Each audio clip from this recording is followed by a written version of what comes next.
Let's invite architect and urban designer Sigit Kusumawijaya. Mas Sigit, hello, good afternoon. Hello, good afternoon. No, Oh, there there you you go, are. Sigit. How are you today? I'm fine, thank you.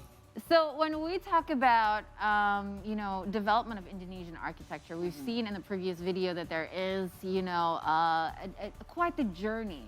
So can you talk us through about these colonial influences that are still remaining in today's cities that we see? Well, yeah, the development of architecture in Indonesia, well, at the moment has been very good. Yeah, even the design of Indonesian architects have spoken a lot and compete internationally, while of course still promoting the advantage of our diverse Indonesian culture and also bringing our local wisdom. But I think that the education and knowledge of Indonesian architects, well, which were originally introduced by Dutch architects, are still partly used as the basis of architectural science. Yeah, although now there is a lot of knowledge and insight from anywhere else in any other countries as a reference, as well as also architectural science. But it must also be adapted to the changes of time, technology, and others. Well, what I mean by architectural knowledge originating from the colonial era, introduced by Dutch architects, actually was adapted to the our geographical conditions, which was located, for example, in the tropical zone. Yeah, at that time, we can see that in our old buildings of the former colonial era, yeah, such as we have high ceilings, yeah, so that the room becomes cooler, and Oh, there is also, for example, hallway or corridor around the building that has an air circulation and others. Well, these science are still relevant, yeah, to these current conditions. They can be applied in buildings in the tropical zones. Yeah, but of course, it can still be adapted to the our today's architecture style. that's really interesting because we're talking about colonial, I guess, legacy, right? But we're at a time in which we have Indonesia have been independent from colonial forces since 1945. We proclaimed our independence in 1945. But then we have all these buildings. But then um, maybe for people who are not aware of what you just said, so the buildings here are built by the Dutch, have different style and technique compared to the ones that they're being built in Europe. So the ones that are being built here are based for are built for the tropical climate. Is that right? Yeah, it's true. It's true. Because the Dutch architects actually, well, they learn about Indonesia. They learn about our geographical zone, yeah, in tropical zone. So they adapt it. So it's not just directly copy paste the Dutch style there in Europe and then make it here, but they adapt it. They adjust it with our tropical conditions. So they make like I said, the high ceiling and then the corridor around the building as a articulation. So actually, they learn about this, and well, our I mean, in Indonesian architects nowadays, I think we can still learn about that, about how to adapt, how to react with our local conditions like that. Now we've been talking about the colonial style, but and nowadays, since what Yasha was just saying, we gain our independence, and throughout the development, we also find our own characteristic of Indonesian architectural traditions. In your point of view, what are actually the most defined characters of Indonesian vernacular architectural traditions? Yeah, in fact, actually, our architectural traditional buildings in various regions, yeah, province or ethnics, Indonesia is very diverse in terms of shape, yeah, size, character. However, these traditional buildings have evolved little by little until they reach the best conditions. They also adapting to the local context in each of these areas. For example, the geographic, including earthquakes, or volcano, floods, and also climate, temperature, economy, beliefs also. So that actually the traditional buildings owned by that each region, each ethnics have very high local wisdom, which is really in accordance with the conditions of the area. But it is very unfortunate that our genius, yeah, our genius of our ancestors, especially in making buildings that have really high wisdom, nowadays is getting more and more people already left it. Yeah, I mean the architects also, yeah, it's eroded by the modern architecture that actually is not necessarily in accordance with the context of in our country, such as the yeah the practice of copy paste styles, yeah, the design, yeah. For example, classical buildings from Greece and Rome, or Japanese style, or Mediterranean, Latin, and others. Well, actually, we can take the influence from architecture styles from around the world. Of course, we can take them, but not directly copy paste. Yeah, but we have to filter it and adjust it to the local context of our country. So yeah, I think that's the local our local wisdom that we have to adapt it to nowadays condition. You know, it's very interesting because that is part of the preservation of heritage. Like you were just, mentioning that, and instantly my mind goes to Taman Mini of the various kinds of houses, right? From the Minangkabau house to the little Papuan huts. Right. It's in context. You're right. The wisdom is what we should be preserving and using, because especially in terms of urban design and everything else. But how do you architects, especially during times like now in recent years during the pandemic, execute your projects? Have you been able to go out on the field to take your measurements and everything, or did everything really change into digital and you could do everything from remotely from your home? Well, yeah, in this pandemic era, yeah, indeed, in the early times of the pandemic, the businesses, the of architecture, property industry, constructions, well, have some lacks, yeah, in project opportunities, and of course the ongoing plans. Maybe there is sometimes no some projects and have been stopped, yeah.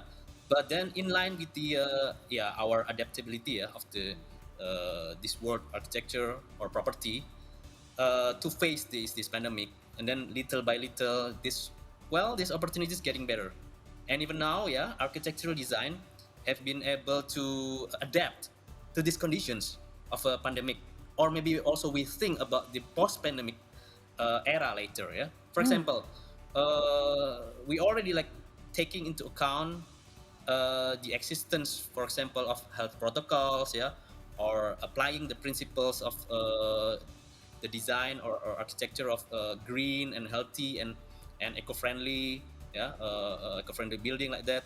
So actually, we now more aware about the health, and also about the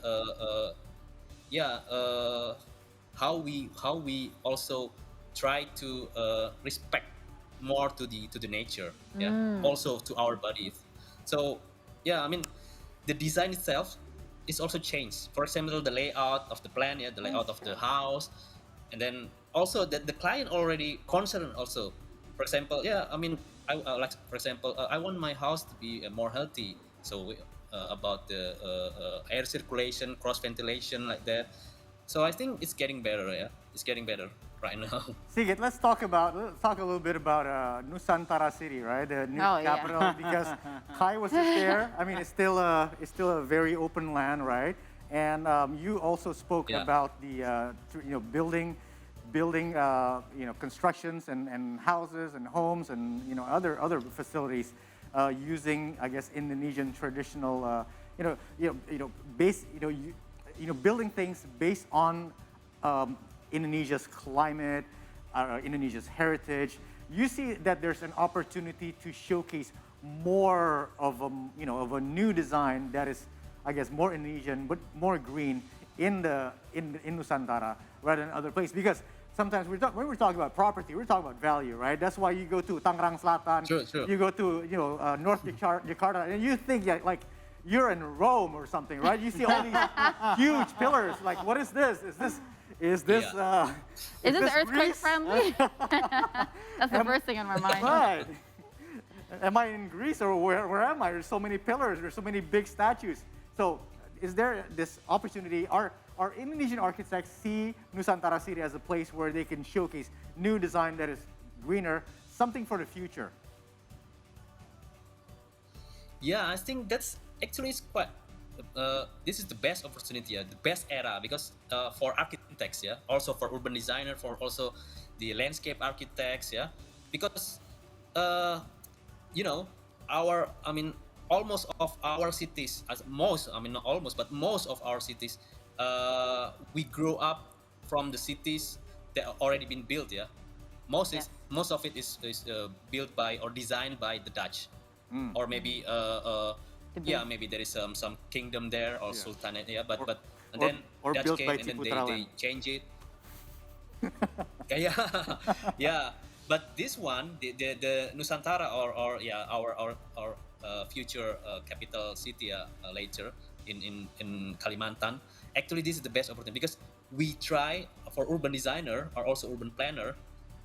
Actually, we design from scratch, right? From zero, but not, of course, not zero at all, because the existing condition, there is a hill, there is also, yeah, some forest, but they said it's industrial forest, yeah, industrial forest, not natural forest like that. So actually we can yeah, we can learn, and then we can try to practice it about how we can build the cities more green, more eco-friendly, more livable. So I think that's a good opportunity. Yeah, but of course we have to, yeah, we have to again, yeah, we have to adjust and adapt. Also try to raise our local context. Yeah. Yeah. So yeah, it's true. So we just not try to make a big building. Yeah. With with the pillar, like like old time, because the era is also changing. Yeah. Yeah. Maybe that our ancestor before, yeah, or maybe there is an era that people love the grande, yeah, the building with the big one, the bigness like that. But nowadays I think, is it like is it proper, is it we need it? So I think we have to, for our generation, we have to, yeah, we have to think that, so this is not necessary. Maybe okay, just make it compact, make it yeah, make it more green like that, make it more yeah, of course with still good style, a good shape like that. So yeah, I think this is our the good opportunity, yeah, for us. The minimalist generation. The minimalist generation. So, Yeah. but Mas Sigit, Yeah. from what you explained earlier, it sounds really complex, like meticulous when it comes to building things and stuff like that. And also, this is what I believe. Like, if there is a major of architect in the universities, there might be a science behind it. But there is a thing about us Indonesians.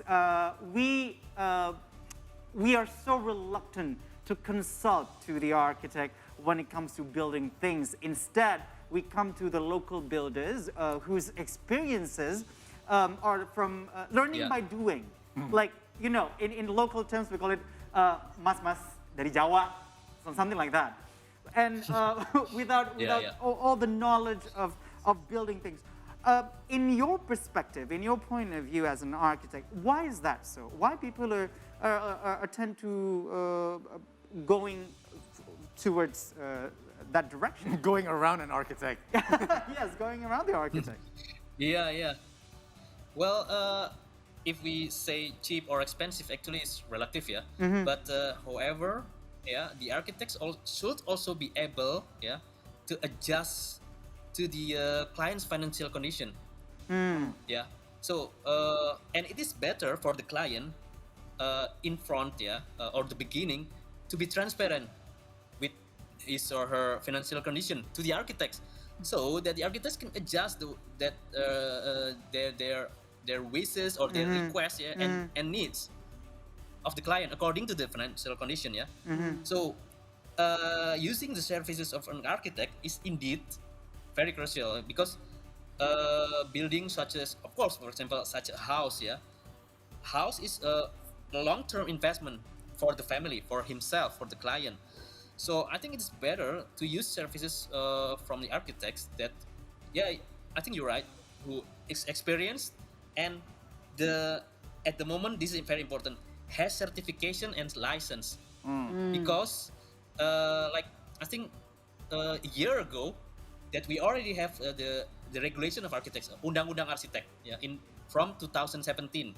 So I think everyone have to design something, to design house, to design building, have to hire architects that have a license, yeah, Whoa. because it is, That I just knew. yeah, yeah.